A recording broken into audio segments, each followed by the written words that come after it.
And welcome back to the Roll the Tape podcast. I'm your host, Jacksen White, alongside Aidan McNally and Jalen McKissick. So let's now roll the tape.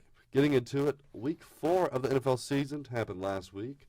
And we're going Thursday night football. The Detroit Lions taking on the Green Bay Packers. Detroit wins 34-20. They are now 3-1. The Packers fall to 2-2.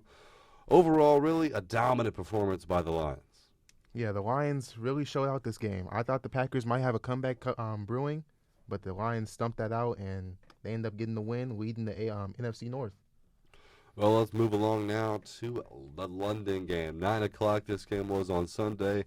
The Jags taking on the Falcons. The Jacksonville Jaguars pick up the win 23-7. Both teams now are 2-2. But overall, a solid game. And, Jags, they kind of dominated. And Desmond Riddler, God, I can't say it at all. Desmond Ridder. Yeah. But he kind of struggled. 2 interceptions. Tough game. Yeah, and I would say that really the only bright spot that came out of this game was Bijan rushing over 100 yards. But other than that, there's really nothing to highlight about the Falcons team. Obviously, the Trevor Lawrence was pretty comfortable driving down the field in this game, hence why they scored 23 points. Good win for the Jags in London. Let's move along to the 1 o'clock games. Indianapolis Colts taking on the Los Angeles Rams. Colts end up losing 29-23 in overtime. The Rams scored 23 points in the first half. The Colts had none. The Colts come striking back, scoring 15 points in the fourth quarter, ended up tying it, going into overtime, ended up losing as Matthew Stafford fired a dot in wide open coverage to Puka Nacua, and he was wide open. Colts lose. Anthony Richardson, though, first game back since the concussion, 200 passing yards, 2 touchdowns, also rushed for 56 and a touchdown as well. The Colts fall to 2-2. Rams also fall, now improved to 2-2. But overall, a solid game for Anthony Richardson. Yeah, Anthony Richardson looked really, really dominant in that second half. First half was kind of shaky, but second half he definitely came into his own, looked calm and cool under pressure. But the Rams dominated really the whole game. First half, came back second half, didn't really do as much, but in that overtime you can tell who was the better team, and the better team won today. Yeah, moving along to another 1 o'clock game. The Baltimore Ravens taking on the Cleveland Browns, and the Cleveland Browns were without Deshaun Watson for this one. So the Ravens really just stopped the Browns 28-3. I mean, this is really what you expected. Dorian Thompson-Robinson coming out of UCLA. I mean, this was a guy we were talking to that obviously didn't have the best chance of winning the Heisman last year, but he was a little bit in the conversation.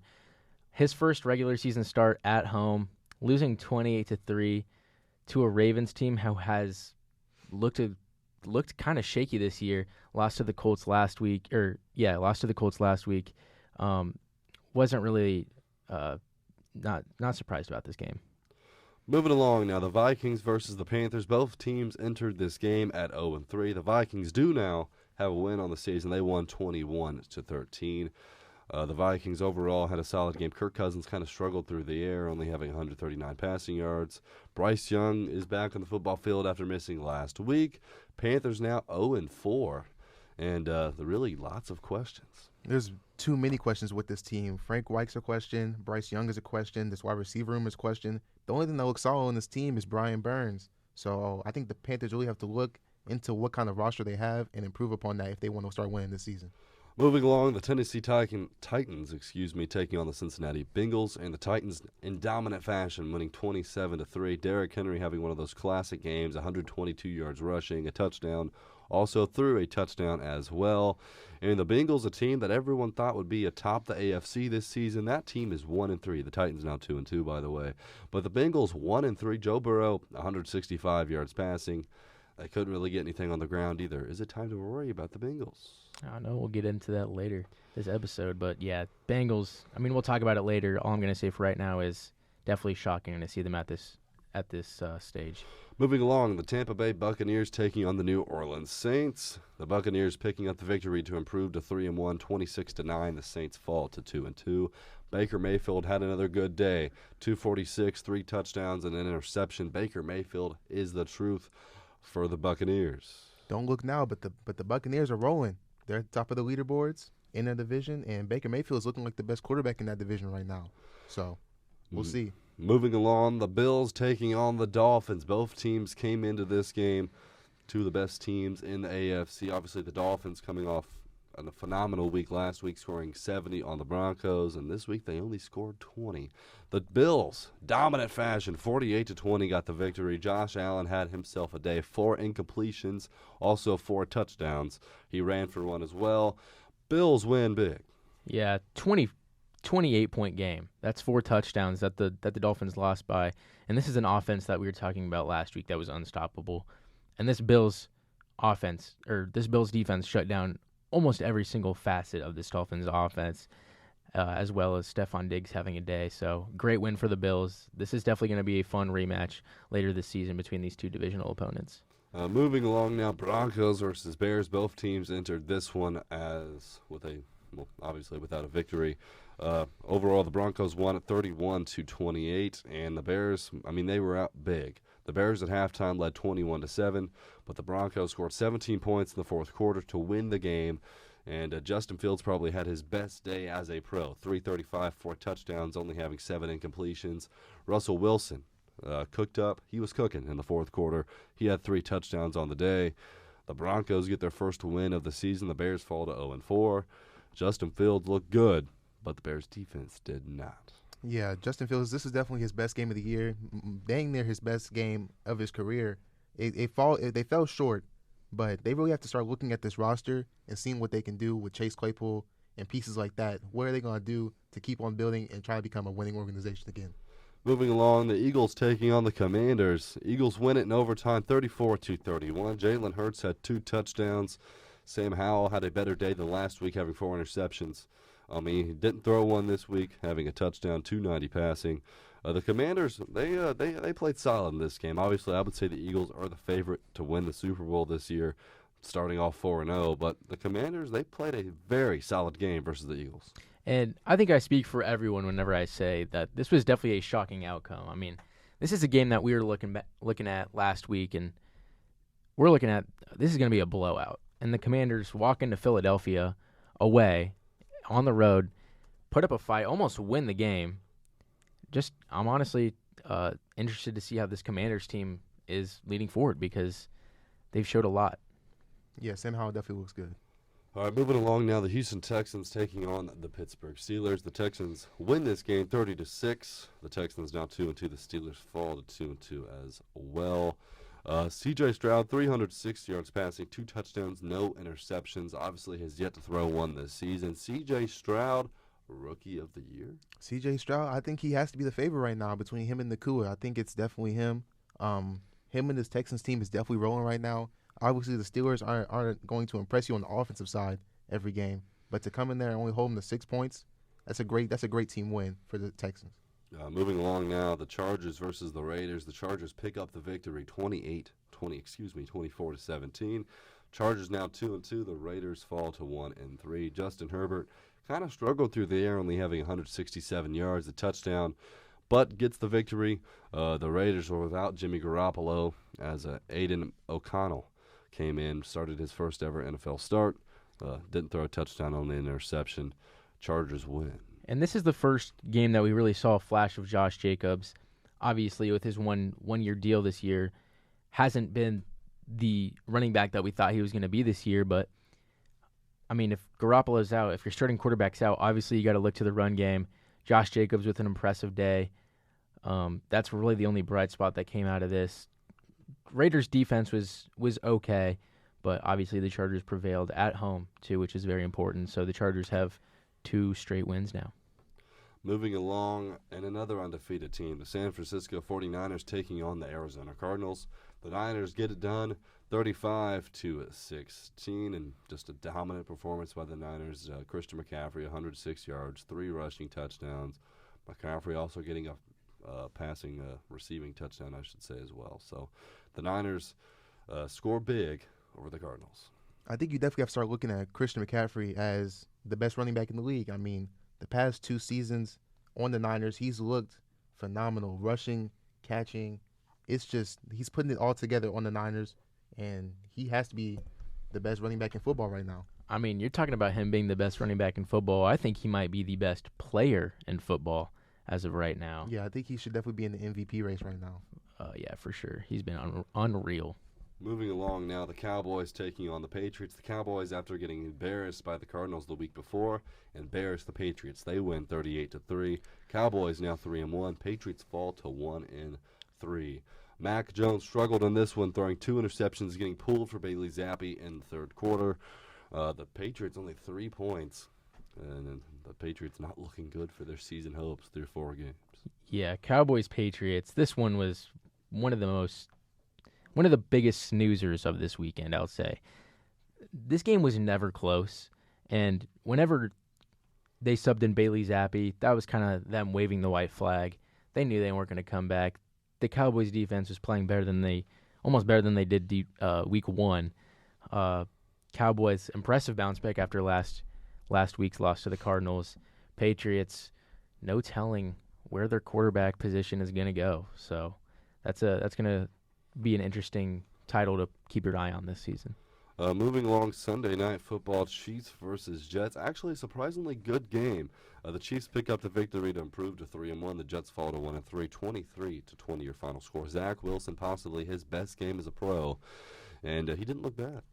I think this can really be a step-up game for Zach Wilson, showing the team that he can really provide and that he can really get this offense going and in structure. I think that this will be a game that he looks back on as a game that really propelled his career in the right direction. So good win by the Chiefs, but I think the Jets will still be scary going forward with Zach Wilson. And this is a game that Zach Wilson played like his draft pick. Yeah. This is, matter of fact, probably the only game in his career that he's played like his draft pick. At home against an obviously impressive Chiefs team, tough defense, tough offense to go against. But I don't know. I'm excited to see what Zach Wilson has to offer for the rest of the season, because maybe this was just his leap game, his confidence booster to lead him to success. Yeah, and without that penalty at the end, we could be talking about the Jets winning this game. For sure. For sure. So I think this can really be a game to leap off of for the Jets. All right, moving along, Monday Night Football, the final game of Week 4. Gosh. And the Seahawks winning big, 24-3. The Seahawks now 3-1. The Giants fall to 1-3. And this Giants team, I mean, they're up there at the Bears, the worst team in the league. Daniel Jones, 2 interceptions. I mean, he was just handing out interceptions. Oh my. Yeah, this one was another one of those games where it's really now or never for the Giants. Obviously, you had that comeback win in week 2, but you go and lose last week in a bad loss, come in here at home and in MetLife, play the Seahawks haven't really figured out, what they're doing this season. Jacksen, Smith, and Jigba, their first-round pick, has played no role in this offense. He has a good game against you. Daniel Jones and this offensive line looked like the worst offensive line. 10+ sacks in a game. That's terrible. I mean, this offensive line, if you don't have an offensive line, then you don't have a quarterback. And, Daniel Jones, about his interceptions, yeah, they were bad throws, they were bad reads. But if this offensive line wasn't so trash, maybe he would be given time to maybe scramble out, extend the play, improvise. And with this offensive line, it really doesn't give Daniel Jones the ability to do any of that at all. And he's kind of stuck in his little bubble there in the pocket every play. And it's really hard to watch. It's very hard to watch this Giants offense. Yeah, I saw a play yesterday where before Daniel Jones could even get to the top of his drop, he was sacked. So you got to fix the offensive line. It's got to be a top priority at this point for the Giants. For sure. All right. So now we're going to talk about who are the NFL's elite contenders. And this is kind of an interesting one, because I think there's only a few teams in each conference that I would say is the elite of the elite, have a chance to go win a Super Bowl. And obviously, it's a long season. You never know. But I think there's only a few select teams. I have 7 teams on my list that I think can contend for a championship right now. Like I would say, I would not be surprised if they're in the Super Bowl whenever February comes rolling around. For the AFC, I'm going to say the Bills. I think the Bills are a solid team. I think the Dolphins. And then I would say the Kansas City Chiefs. Those are the 3 teams in the AFC that I think have legitimate Super Bowl hopes as we are now 1/4 of the way in the season. Yeah, and the one that sticks out is this Bills team. I mean, this is a team that rolled into this Dolphins game kind of unsure of how their defense was going to play against such a sheer-fire offense. Obviously, the Dolphins put up a historic 70 points against the Broncos. But this Bills defense goes into the game, and they shut everything down. Yeah. And then their offense goes, and everything is on fire. I mean, everything just went right for this Bills team. And it's really interesting to watch them grow, because this is a team that was kind of unsure about themselves the first 2 weeks. Then they get 2 straight wins, including a win against the Dolphins, a statement win against the Dolphins, crowning themselves at the top of the AFC East. So the Bills, probably, as of right now, probably my favorite to come out of the AFC conference. I definitely think that the Bills are at the top right now, but I think if the Dolphins can really get their defense in order this season, then they'll be scary, because you can't. I mean, obviously the Bills stopped them this week on offense, but if they can figure out a defensive stop, like a defensive, get more defensive, help, and figure out their defense more, this is a scary team, because there's not much you can do to stop their offense. And if their defense can come along and stop you, that's scary. Yeah, and I mean, this is a team that, I mean, they're on a 3-game win streak after losing that Week 1 thriller primetime game to the Jets. Let's take a look at this. Week 2, 28-point win. Week 3, 34-point win. Week 4, 28-point win against another elite contender we have on this list. So, I mean, they're rolling. There's probably not a team that is as hot as them in the NFL right now. No. Well, I could say the Niners could be. Okay, well, yeah. Okay, Niners, in the AFC. In the AFC. Okay. In the AFC, yeah. Now moving along to the contenders in the NFC. Yep. And I would say the Eagles, who are 4-0, I think the team that was just representing the NFC in the Super Bowl last year, still rolling. Do I think they're as good as they were last year? No. But I think they're still a top team in the NFC. The 49ers, which I say are the favorite to win the Super Bowl right now. I think the 4-0, they had the best running back in the league. They had the best offensive line in the league. Best they had defense. The best defense in the league.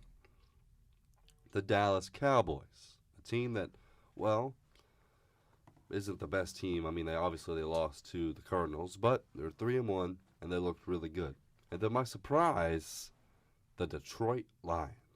Wow. I think that the Lions definitely can make a little run in the playoffs, because I think that they will win the division, so they'll be a top 4 seed. They'll have that home field advantage, and if they can pull off, their offense looks really good, their defense looks solid, and if they can stay the course the whole season, I don't think there's a reason why they wouldn't be able to make the Super Bowl. The Detroit Lions are a team, to me, that has everything you need to win a Super Bowl. They have all the check marks. They have a really good head coach, check. They have, I would say, a franchise quarterback. They do. And Jared Goff. They have a really good running back core. I think, obviously, Jahmyr Gibbs is a guy that people want to see get more reps, but they have the guy from Chicago last year had, I think, 3 touchdowns this week rushing. I mean, he's kind of in that Jamal Williams role. And they have a good receiving core. They have a great offensive line. Obviously, their defense isn't perfect, but I would say they have a top 10 defense as well. I think if there's any team that's going to be a sleeper Super Bowl contender in the NFL right now, it's the Detroit Lions. See, here's the thing I have with the Lions. Will they come out NFC North champions? Absolutely. I mean, we're looking at a Packers team who just got embarrassed by the Lions at home at Lambeau. Yep. We're looking at a Bears team who's 0-4. Toss the Bears out the window. It's week 5, and they're already looking who their number 1 overall draft pick is going to be with their 2 picks in the first 3 picks of the draft. And then the Vikings, they're 1-3. They just got a win. Yeah, but it was against the Panthers, who are also 0-4, with a Bryce Young quarterback who is obviously hasn't shown us anything, who is also playing on a hurt ankle. Wide receiver core is one of the worst we've seen in a while. So the Lions will definitely come out of the NFC North champions. The question I have for you guys is, will they be successful in the playoffs? Because I mean, this is a team that hasn't made the playoffs since 2016, and that's when they got bounced out of the wild card first round. Obviously, their starting quarterback, Jared Goff, has playoff experience. He played for the Rams in 2018. Jared Goff was in the Super Bowl 5 years ago. I think Jared Goff can definitely win you playoff games because he already showed that he can with that Super Bowl team in the Rams. And so, I mean, to add on to that, they have Amon-Ra. Like you said, they have all the pieces. They have all the check marks. I mean, it'll be fun to watch them in the play. I mean, okay, it's only week 5. I'm not going to talk like it's week 17 and they just clinched their spot. But if they do make the playoffs, if they were to, ride and they make the playoffs, it'll be fun to watch them because this is a team that is recently surfaced and has come up as contenders and a solid team in a tough conference. Yeah. Well, I think Jared Goff's a guy that gets a lot of hate. I do. Yeah. Oh yeah, for sure. And I don't think he's top 3 quarterback of the league, but I would say he's top 10. And he's a guy, obviously, that can play to his strengths. You can look any way you want. Jared Goff's top 10 quarterback in the league. He is. You can't name 10 You can make the quarterbacks. argument. I can't say you can't. He's make the fringe. quarterbacks He's fringe. that are better than Jared Goff. You can't. You can't do it. You can try. All right, well, let's go through it. So Patrick Mahomes. Okay, 1. Mahomes. Josh Allen. 2. Burrow. I won't put. You're talking about right now or just like this season. like right now Just in the league. in the league? Okay, right now? Joe Burrow's there. Okay, Then. so Joe Burrow, So Joe 3. Burrow, Josh Allen, Patrick Mahomes. Jalen Hurts. I would 4. Jalen Hurts. I would put Aaron Rodgers there. I put Aaron Rodgers there. 5. Trevor Tua. Lawrence. Tua, Trevor Lawrence. That's 7. 7. Hold on. I'm blanking right now. You ain't putting Brock Purdy over I was Jared thinking about it. Goff. Hold on. No, I'm joking. no, I was joking. there's no thinking about it. Hold on. joking. Let's think. I'm trying to think here. Hold on. I'm blanking. I don't know why I'm blanking. Matthew Stafford. Matthew No. Stafford. What? Yes, No. yes. The No. season that he has had. The this last season, time Matthew doesn't Stafford was healthy, matter. he won a Super Bowl. It does not matter. Jared Goff. Oh right my now is God. Jared better. Goff right now is not better than Yes, he Matthew is. Stafford. No, he's not. You're Yes, tripping. he is. No, he's not. You're tripping. No, Yes. he is not. Matthew Jared Stafford. Goff is better than Matthew Stafford. Okay, Right now. Matthew The Stafford. Rams still win the Super Bowl whenever Okay. they did if Jared Goff is the quarterback. No. No. No. Yes. No, he does not. Matthew Yes. Stafford was a top 5 QB that year. Jared Goff's better than Matthew. Okay. Jared Goff got carried by their defense that year. That is true. And Todd Gurley. Todd Gurley was like a 1,500-yard rusher that year. That's prime Todd Gurley. So even if you don't say Matthew Stafford, Dak's better, and Justin Herbert. That's 10. Oh yeah, Justin Herbert. Can't forget about him. Playoff choker. The social media quarterback. Yeah, well, you could say that about Jared Goff. We too. didn't even mention Lamar. Oh, Lamar, yeah. That's another one. I think he's top 10. I'll say fringe. I said fringe. I say 11 to 12. I think he's top He's in the 11 to 12. I mean, he's the range. quarterback of a very high-powered offense, but him himself, skill-wise, talent-wise, he's fringe. I will fringe. give you fringe. I'll give you top 12, top 13. Yeah. But I don't know about. He's not sneaking past Herbert, Lamar. No. Herbert, yeah. Herbert's on a whole different tier than Goff right now. Exactly. I mean, yeah, but Herbert doesn't do much winning. So, I mean, he's that's 2-2 fair, right but, now. But in terms of skill level, I'm taking Herbert over Jared Yeah. Goff. yeah, but you also have to put winning in there. I mean, Okay, Okay, I understand if- you have to put If, winning. the- I mean, okay. okay, people say the best quarterback ever is always Tom Brady, but I can name probably 10 guys who have more skill than Tom Brady. Well, yeah, but I mean, sometimes It's about winning. I know, but it's not all about winning. It's like 50-50. It's like a 50-50 split. Okay. I wouldn't say it's all about winning. Winning isn't It's a not QB all stat. about winning. Winning is not a QB stat. It's not a QB stat. It's really A QB not. contributes just like every other position, but it's not just But the QB QB. is the most important position on the field. Oh, of course, yeah. Of course. But like, you can't put it all on the QB every time. So Okay, well, let's. I'll leave you to Okay, your Jared think Goff about top this. Think 10 about take. this. Jared Goff was a number 1 overall pick. Do you think over his career he has played as a number 1 overall pick? He has played like a number 1 overall pick. Well, obviously, whenever you want to get a number 1 overall pick, you want him to be the next great top QB in the league. But I think he's played up to his draft pick. I mean, there's a lot of number 1 overall picks that haven't panned out. I mean, That's look fair, at that's Zach fair. Wilson. He was picked number 2. Look at Justin Fields. He was picked up there in the top 5. I mean, Fields was 11. Oh, he was? Yeah. Top 20. Oh, well. You're thinking of Trey Lance. Trey Lance. That guy. Yeah, Third yeah, that stringer guy. on the Cowboys. Yeah. Oh, my. Solomon Thomas, Mitch Trubisky. The list goes on. Yeah, Jamarcus for sure. Russell. But, like, I think for for his draft, obviously Carson Wentz isn't even in the league anymore. Yeah. So for his draft being number 1 overall, I think it was warranted. For his draft and that, it's warranted. That's fair. That's fair. But let's I digress. Yeah, we can move on. We can move on. Okay. I'll leave you with your take. The Cincinnati Bengals Ooh. are a team that sits at 1-3, and they're a team that should be competing for the number 1 seed in the AFC. They should. But they're a team that just got blown out by a not good Tennessee Titans team. A Tennessee Titans team that will not make the playoffs this year. A Tennessee Titans team that is not that good. And Joe Burrow played poor. Joe Burrow on the Piss season, okay, has 2 passing touchdowns in 4 games to 2 interceptions. Joe Burrow has way too good of a wide receiver gone core. 3 games out of 4 without a passing touchdown.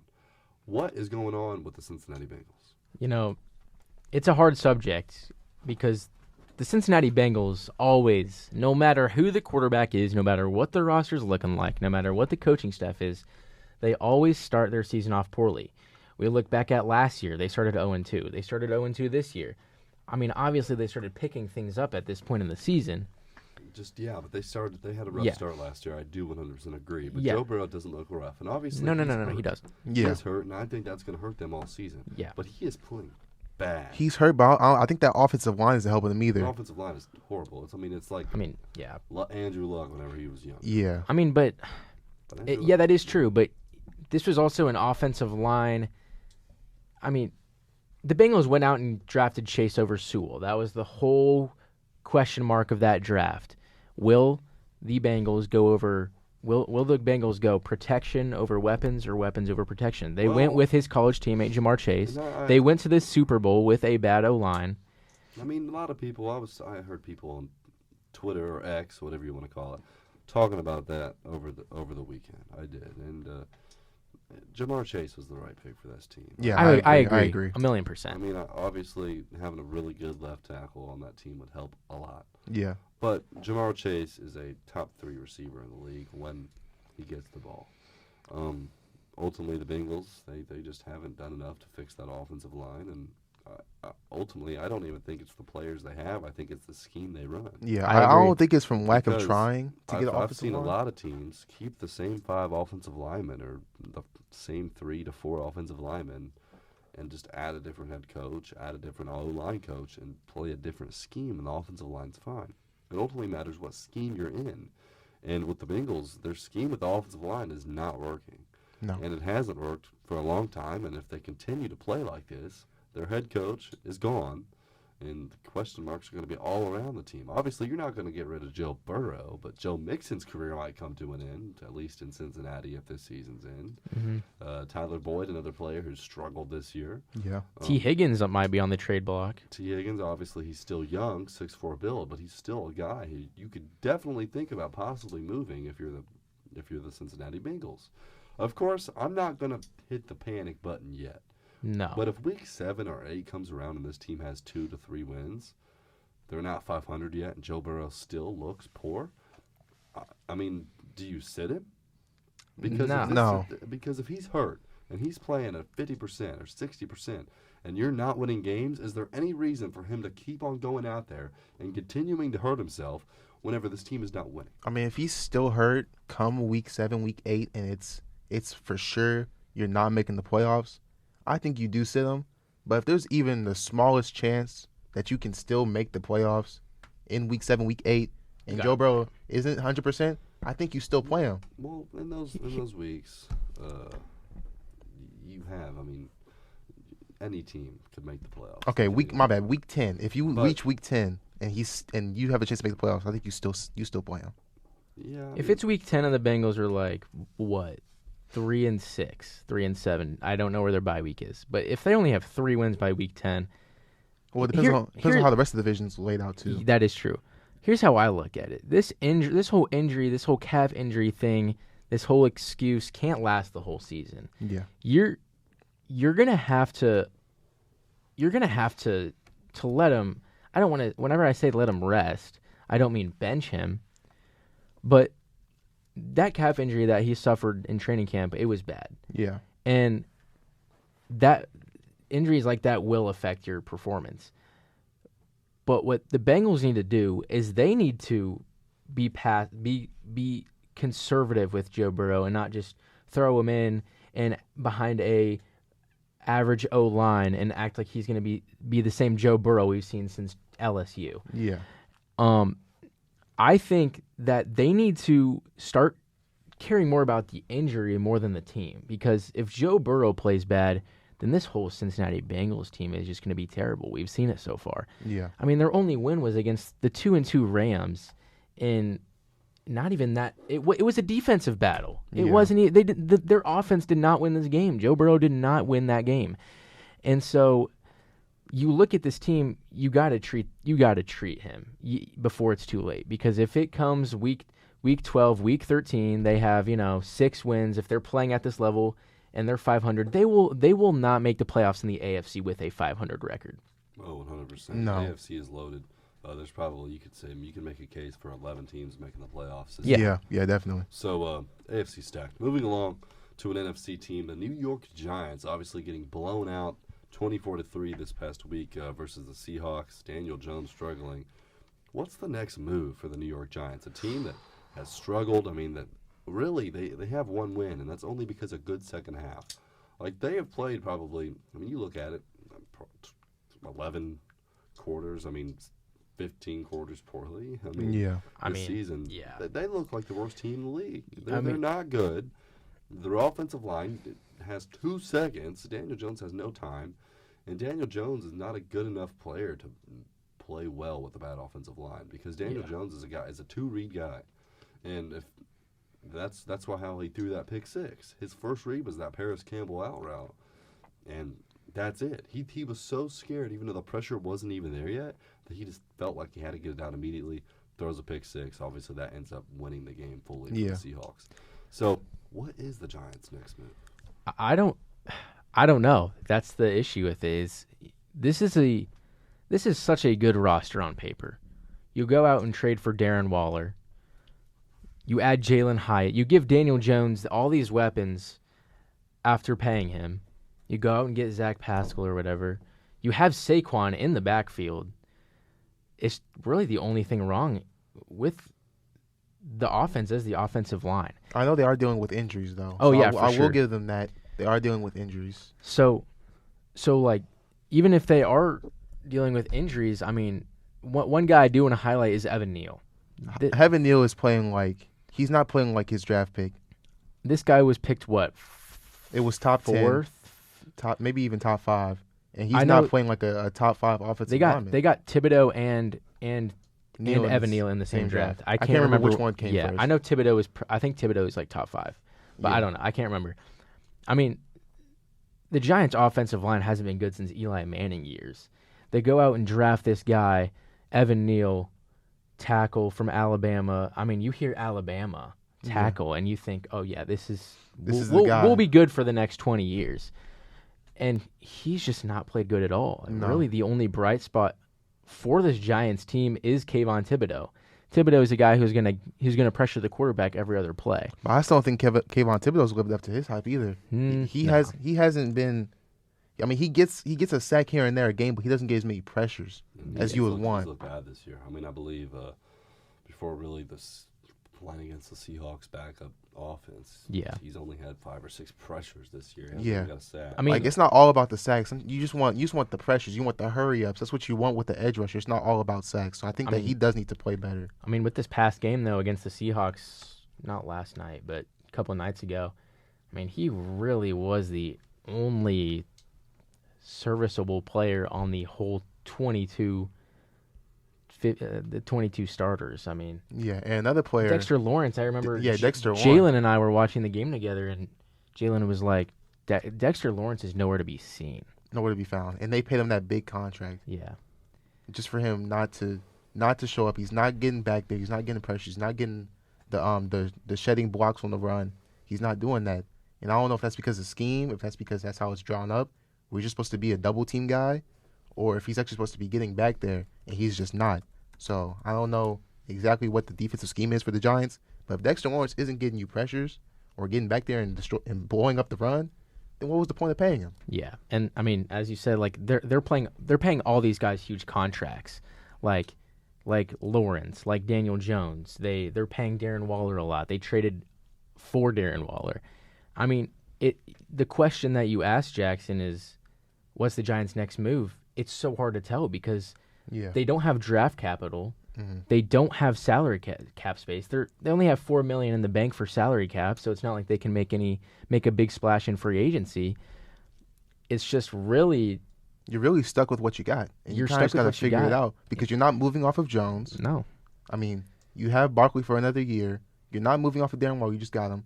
You're probably not moving off of Dexter Lawrence either because you just got him You too. just paid him a bag. So, I don't know. I think you just have to, if you're Brian Dable, you just got to figure it out because you're not making any moves this season. Yeah, and it's something that you really just have to keep playing. I mean, just keep putting your best game plan in, keep doing your best film work, keep practicing, and you just got to, with this season, honestly, with the Giants, you really just got to hope it eventually clicks or else. Yeah, you got to hope so. Or else this franchise is not headed in the right direction. You got to hope that when the rest of their starting O-line comes back, that they play good because Daniel Jones throwing under pressure, only he gets 1 second, a 1 second drop. You can't read all four of your progressions. Yeah, in 1 second. You're gonna get sacked. Your first read closes up. Your first read route hasn't even broke yet. Yeah, and you already have pressure in your face. So there's nothing that he can really do. So I've seen a lot of people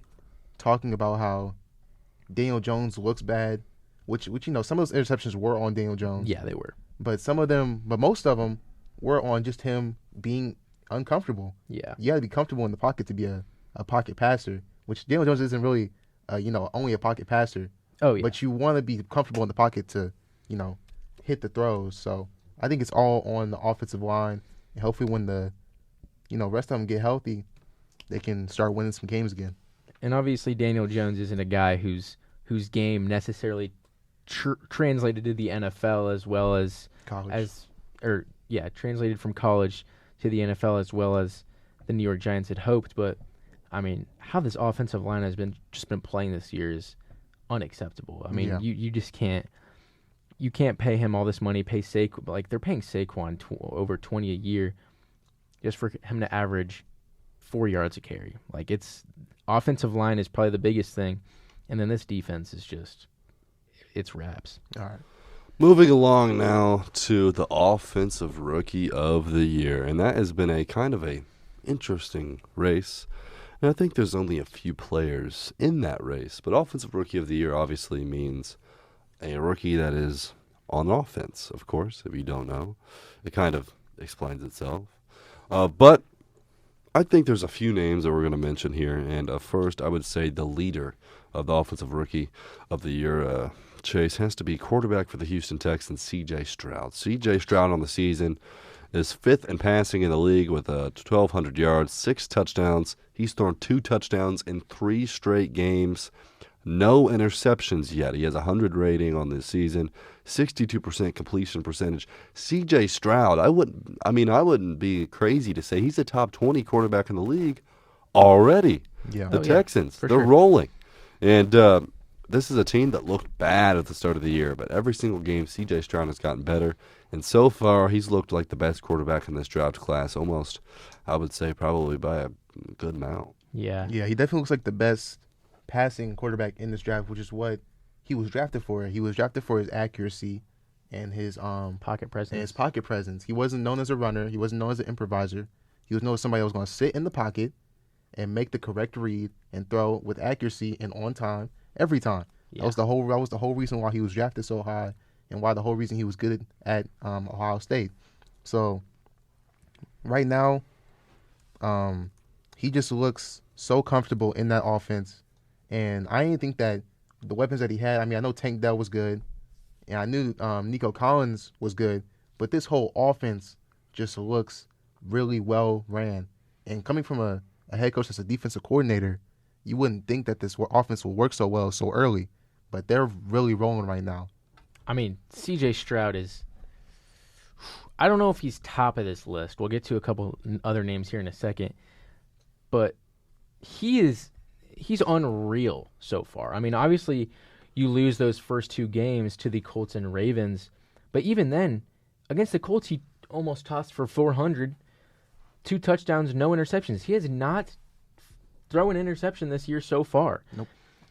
We are 4 games into the year, and he already has 1,200 yards passing, 100 QBR, 6 touchdowns, no interceptions. I mean, this is a guy who we saw in the preseason, that first game against the Patriots, throws an awful pick, and we're immediately so quick to go like, yeah, this guy's not it. Ohio State QB in the NFL, he won't work out. This guy, and then, even in the first 2 weeks against the Colts and the Ravens, we were like, yeah, this guy won't work out. This Texans offense will go nowhere. But then these last 2 weeks against the Jaguars and Steelers, he puts up a combined almost 600 yards between those 2 games, 4 touchdowns between those last 2 games. This is a guy that has been extremely impressive over the past 2 weeks. And I don't know what it was, but this Texans offense and their defense as well, but specifically their offense, this Texans offense has geared up these past few weeks. Moving along to another guy who's in that Offensive Rookie of the Year chase, Rams receiver Puka Nacua, a guy who had 163 receiving yards in his last game versus the Colts. And on the year, he has 500 receiving yards in 4 games. Only 1 touchdown, of course. But he's a guy who's had 100 yards in 3 of his last 4 games. And he's a guy, who no one expected this to come out. Obviously, Cooper Kupp not playing. He's coming back into the offense. We'll see how that goes. But he's on track for 2,000 yards, 2,000. which is insane. We don't ever see that. Will he get that? Probably not with Cooper Kupp coming back. But he's another name to be thrown around as well. I think 500 yards in 4 games. He's averaging almost 120 yards per game. Yeah. This is a rookie 5th-round pick out of BYU that no one, people, deep draft guys probably knew about him, but the average fan was not looking at Puka Nacua getting drafted and being like, oh yeah, that's going to be a guy for the Rams. So the yards are there, the catches are there. Him and Matthew Stafford have a connection already that's as good as Matthew Stafford and Cooper Kupp. Yeah. The connection is there. Matthew Stafford is on target every time Puka Nacua gets open. It's like he almost knows that he will be open because he's just that good of a route runner and a catcher. So I think he definitely has a chance to win that Offensive Rookie of the Year over C.J. Stroud. If he keeps it up, and Jackson, you posed the question, will he look the same when Cooper Kupp returns this week?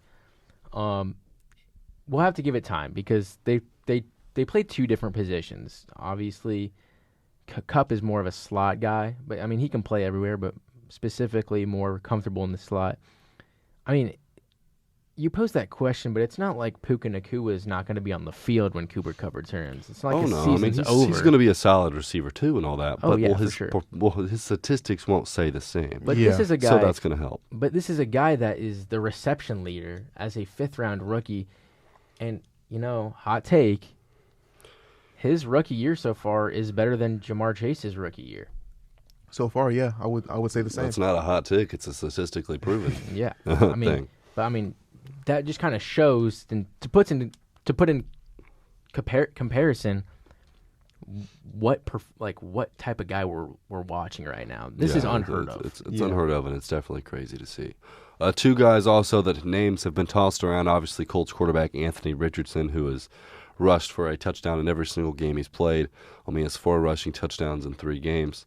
He's a guy who played really well versus the Rams in the second half. Through 2 passing touchdowns. He's thrown 3 passing touchdowns to an interception. He's a guy who also missed a game versus the Ravens, and of course his completion percentage is going to have to go up, and yards is going to have to go up as well. But he's also a name that could be tossed around there if he continues to have the success on the ground. Another guy, Dolphins running back Devon Achane. He's a guy who obviously had a crazy game versus the Broncos, also had 100 yards last week. He's had 2 rushing touchdowns in his last 2 games. Another guy to keep an eye on.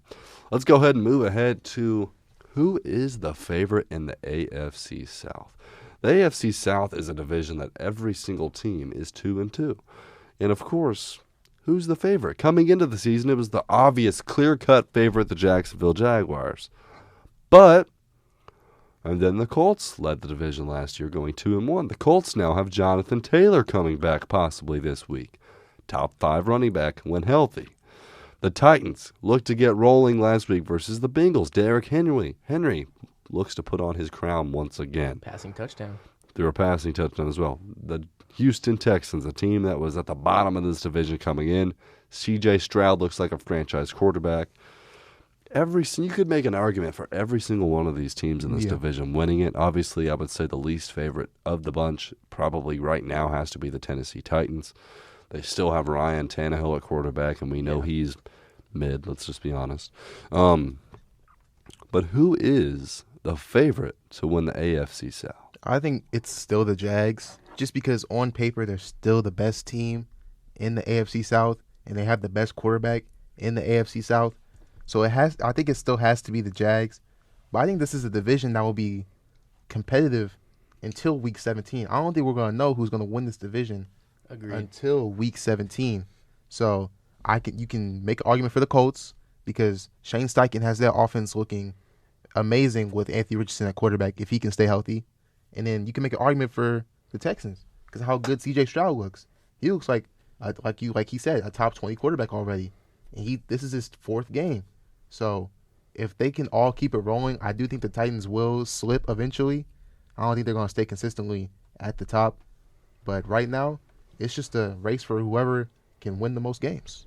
I agree. I think it'll still be the Jags just because, this is the first year they've really had this spotlight on them.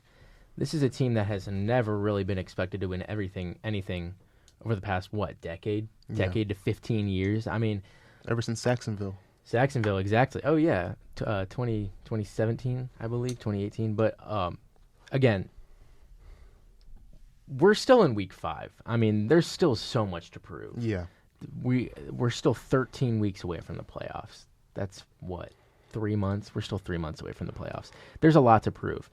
The Jacksonville Jaguars, although it is only Week 5 and, every team is kind of still in early season form, they have a big matchup coming up this week against the Buffalo Bills, who we talked about earlier, who have been unstoppable on both sides of the ball. And we'll talk about more about that Jags-Bills matchup in a second. But if the Jags manage to beat this in-form Bills team, then, the sky's the limit for them. Obviously, Texans have an offensive Rookie of the Year candidate in C.J. Stroud. Defense is playing good. He has his wide receiver connection down with Nico Collins and Tank Dell. Damian Pierce and Devin Singletary make up a good backfield. I agree with both you guys. I feel like the Titans are really the sore thumb that sticks out in this one. It's going to be hard to stay consistent with such a inconsistent offense that I just don't know if they're going to keep up, because these other 3 teams, like the Colts, healthy Anthony Richardson, he's making throws that Joe Burrow can't make right now that he made against the Rams last week. So, it's going to be tough, and this is definitely going to be the division of the year, and it's going to be exciting to watch. But I think my favorite, the Jaguars, my least likely to win for me is the Titans, and the Colts and the Texans, 2 rookie quarterbacks, unproven yet. We'll see how it goes. I'm going to be a little different. Okay. I say the Colts are the favorite to win the division. Okay. And you might say, whoa, let's calm down. Anthony Richardson is their quarterback. Anthony Richardson is way better than what people thought. And people forget the Colts are getting a running back coming back that is a top 5 running back when healthy. If he is fully healthy, an Anthony Richardson read option with Jonathan Taylor in the backfield is going to be unstoppable. I think Shane Steichen is the best coach in this division. And I would say that by a lot. Last couple times, I'd say Mike Vrabel. But he's proved to me he can't win playoff games, and he's proved to me he can't win big games. So, obviously, Steichen unproven as a head coach, but so far he's looked good with what he has. I think the Colts have the best defensive line in this division as well. And statistically, they have the best offensive line when fully healthy in this division. I would say they probably have the best linebacker core, too. Oh, 100%. Oh, The best linebacker core. Obviously, the safeties and the cornerbacks is what the Colts struggle with, and the receiving core is iffy. But I think the Colts right now look like the favorite if they can get rolling. Of course, if Jonathan Taylor isn't in the picture, could I take back that statement? Probably. Yeah. I think Zach Moss is good. I don't think he's Jonathan Taylor good, so we'll see. He rushed for 100 yards, but he's not going to do that every week. Yeah, Jonathan Taylor, he's a special back. Hopefully he comes back to full health. But I think the Colts right now, if they can get rolling, Anthony Richardson can continue to improve every game, can be the favorite. But the safe bet, like you guys said, has to be the Jacksonville Jaguars. Moving ahead now to the final big topic of the day. The Carolina Panthers, a team that obviously has a former Colts head coach, Frank Reich, at the helm. Number 1 overall pick, Bryce Young at quarterback. And they suck. Man. The Carolina Panthers reek. That offense sucks. It's bad. The running game isn't there. Frank Reich, known for his screen passes. That's not working either. Screen merchant. Yeah, it's bad. The defense it's not that good either. I mean, obviously they have playmakers at positions, but as a whole unit, they struggle. I mean, the Carolina Panthers are a team that no one expected to win every game, but 0-4, no one expected that. No one. I mean, obviously Bryce Young was probably the biggest risk in this draft. I mean, you're picking a 5'10" quarterback coming out of Alabama who has a good O-line. You stick him in the NFL with, 300-pound guys almost double his weight coming at him. You stick him in the wide receiver core with Adam Thielen, DJ Chark, rookie Jonathan Mingo. I don't really see where any of this could go right. Over the season, he hasn't been great, obviously. No. Probably out of him, Anthony Richardson, and C.J. Stroud, he's definitely been the worst. He's definitely been the worst. He's passed for 500 yards. C.J. Stroud is at 1,200. He is 2 for 2 touchdown interception ratio. C.J. Stroud is 6-0. I mean, he did have an 80% completion percentage this week against the Vikings, but what does that really show? No touchdowns, no interceptions, which was good, but this is a team that still lost. Yeah. I mean, you could have a 100% completion percentage and you could still lose. I mean, especially against a bad Vikings secondary. Oh yeah, that's one of the worst secondaries in the league, and you only put up 204 yards, 0 touchdowns, 78% completion percentage. That's up there. That's pretty good. That is good. But only 204 yards against this secondary. That's something that you can't do that week in, week out. Yeah, and I mean, obviously he was hurt week 3. He played a little questionable on that ankle against Minnesota this week.